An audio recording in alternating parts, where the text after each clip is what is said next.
क्या कभी आपने ऐसा महसूस किया है कि आपके अंदर एक तूफान सा चल रहा हो, कुछ आपको फोर्स कर रहा हो कि बस प्रूव करो, बेटर बनो और अपने आप को आगे बढ़ाने के लिए फोर्स करो। यही है ईगो का काम। पर अगर मैं ये कहूँ, ये तूफान आपका दुश्मन नहीं बल्कि सबसे बड़ा शिक्षक है। हमने इस वीडियो को 5 पार्ट्स में बांट दिया है। पार्ट 1, ईगो क्या है। ईगो कोई छुपा हुआ विलन, यह बस हमारा सेल्फ है, हमारी आइडेंटिटी, जिसे master of your emotion book में एक्सप्लेन किया गया है। ईगो एक मास्क की तरह है। यह वह पार्ट है जो हमें कहता है कि हम अलग हैं। यह वही पार्ट है जो फेल्यूर, रिजेक्शन और लूज कंट्रोल होने से डरता है। हमारा ईगो कंपैरिजन में जीता है। यह हमसे कहता है कि तुम इनफ नहीं हो या तुम ज़्यादा का डिजर्विंग हो। पर क्या यह आवाज़ें आपको प्रोटेक्ट कर रही है या आपको ट्रैप कर रही है। Part 2, role of ego in life. Ego सिर्फ प्राइड और एरोगेंस का सिंबल नहीं है।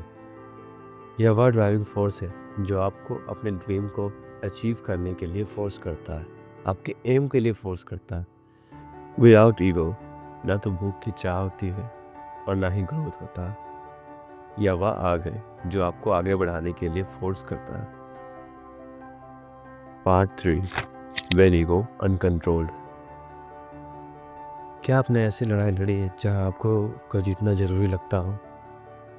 यह वह आपका ईगो है जो सिचुएशन कंट्रोल का डिमांड करता है। जब यह अनकंट्रोल होता है तो ईगो एक डिक्टेटर बन जाता है जो आपको डिफेंसिव, एंगर और कभी कभी आपको क्रूल बना देता है।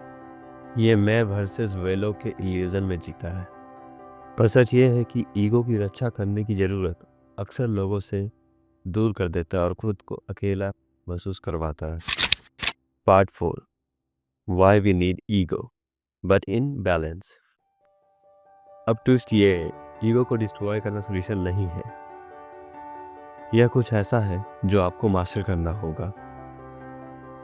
जब आप अपने ईगो के साथ काम करना सीखते हो तो आपका ईगो आपका एलाई बन जाता है, आपको कॉन्फिडेंस, ड्राइव और रिजिलियंस देता है। ईगो एक वाइल्ड हॉर्स की तरह है। अगर आप इसे खुला छोड़ दोगे तो आपको ये रास्ते से भटकाएगा, पर आप इसके लगाम को कस कर रखोगे तो आपको जहाँ चाहिए वहीं ले जाएगा। इसका मतलब है कि हमें अपने ईगो से अवेयर रहना होगा। ये नोटिस करो कि आपका ईगो कब बोल रहा है और उससे पूछो, क्या यह मुझे आगे बढ़ाने के लिए फोर्स कर रहा है या मुझे रोक रहा है। Part 5, how to master your own ego. Ego से मास्टर करने का मतलब है कि ईगो के साथ हेल्दी रिलेशनशिप बिल्ड करने से है, जिसे हम इस तरह से कर सकते हैं। अवेयरनेस। नोटिस करो जब आपका ईगो एक्टिव होता है, क्या यह फियर है, यह प्राइड है या इनसिक्योरिटी है। ग्रैटिट्यूड। अपने फोकस को शिफ्ट करो जो आपके पास है। ग्रैटिट्यूड ईगो के एंडलेस डिमांड को साइलेंस करता है। Growth mindset. चैलेंजेस को थ्रेट की तरह नहीं, ग्रोथ की अपॉर्चुनिटी की तरह देखो। ईगो फेलियर को हेट करता है पर ग्रोथ इसे पसंद करता है। Always remember that your ego is your power. आपका ईगो आपका दुश्मन नहीं है, यह आपका पोटेंशियल है जो अनलॉक होने के लिए वेट कर रहा है। पर आप ये याद रखें, आप इसे कंट्रोल करते हैं, यह आपको नहीं।